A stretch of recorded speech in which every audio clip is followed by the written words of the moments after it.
I'm going to try to be as upbeat as I can, but I cannot make any promises because after going through a whole bunch of emotional and physical turmoil, plus a little bit of enlightenment as to what I believe should be the best decision for myself heading into the next few months here, I ended up not watching this Vancouver and Winnipeg game because I was out doing other things, and ultimately I felt kind of bad at the beginning because here I was not watching the Canucks, and they're dominating. They're doing so well. I'm seeing all the notifications on my phone, everybody's talking about the goals, everybody's talking about the pace and everything.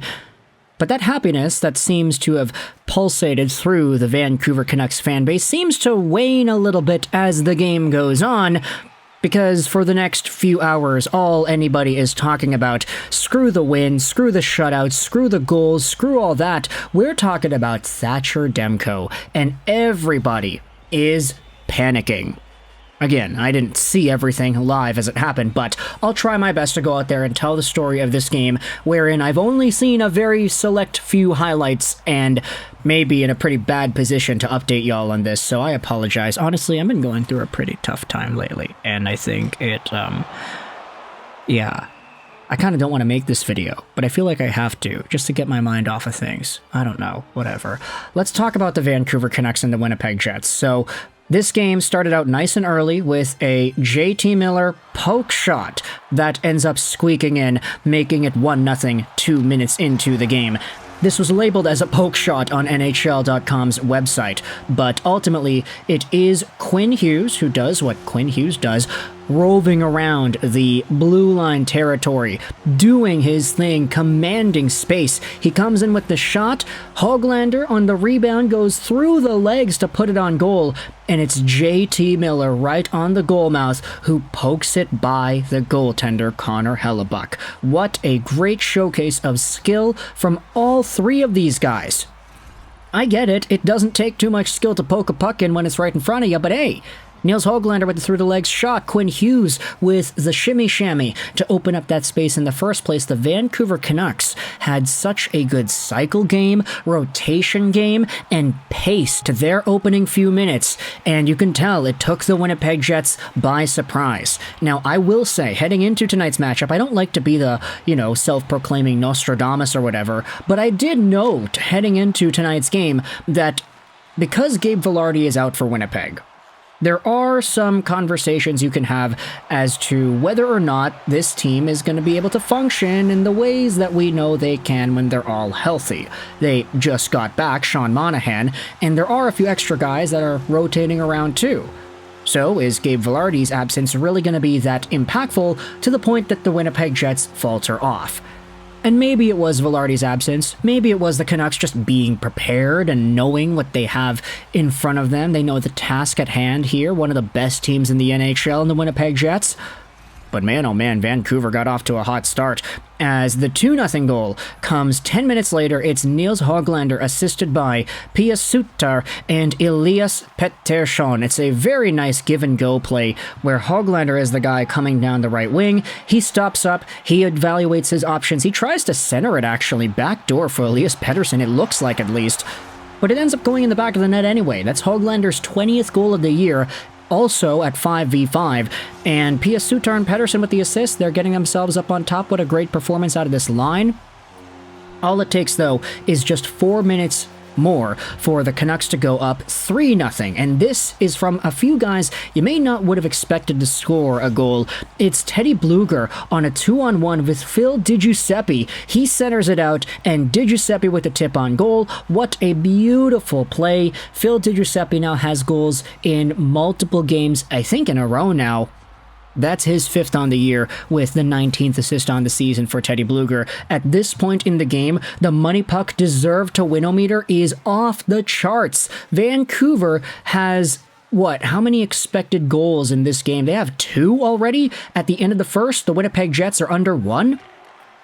And then, in the second and third periods, the Canucks just kept on going with the opportunities and the chances. You had Elias Pettersson on the power play get himself his 31st goal on the year. Pretty nice showcase of the top unit, or I guess you could say what is the top unit now. Hughes takes the shot. It goes off a Garland on its way to the net, and Pettersson is there to put in the garbage. Very nice grease grinder kind of goal. And that puts the Canucks up 4-0. The third period sees itself a Pius Suter goal. It is unassisted, and it's a very nice one as Suter just kind of takes the puck from the Winnipeg players in front of Hellebuyck. He just kind of steals it and swipes it on goal. Hellebuyck wasn't expecting it. It's a pretty alright goal. Not the best in the world, but still a goal nonetheless. And the Canucks absolutely dominated in this game. The deserve to win-o-meter at the time of looking at this website, 77.4% for the Vancouver Canucks. That is huge and kind of indicative of how the Canucks have been playing as of late. All those games on the California and Vegas road trip, they were, I think, all 70% win percentile games for Vancouver. Like, the Canucks have just been so dominant the past few games. We're really starting to see that with Carlsson, Susie, and this darn lineup, the team is great. Now, let's get into the scare that everybody was talking about and freaking out about.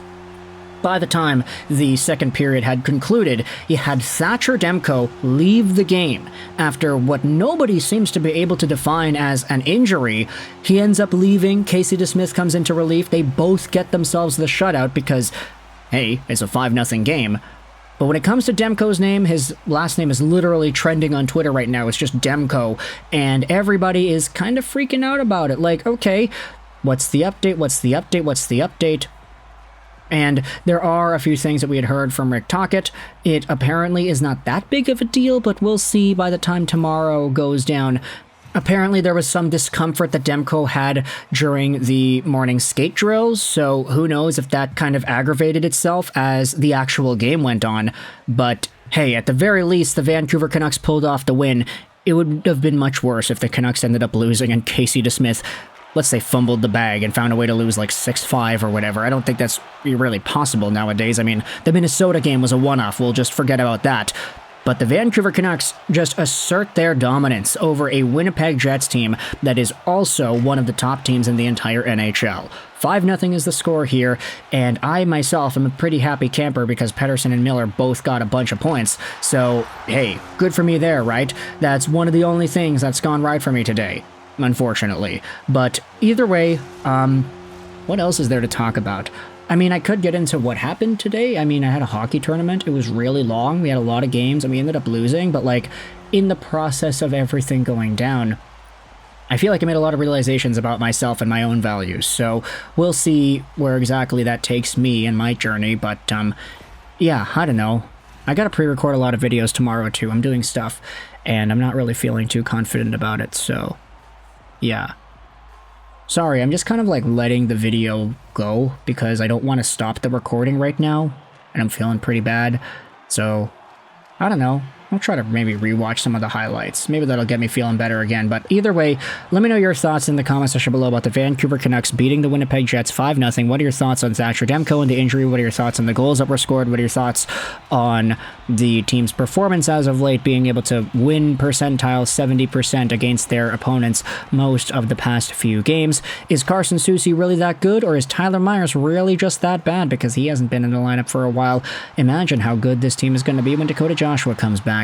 I am paying attention to that. And I guess when you put it that way, there's another reason to keep on going another day, right? So let me know your thoughts in the comment section below about all this stuff that I just talked about. I hope you enjoyed this video. I apologize if you didn't, but yeah, that's kind of the way the cookie crumbles sometimes, right? Social Astro 99, and bye.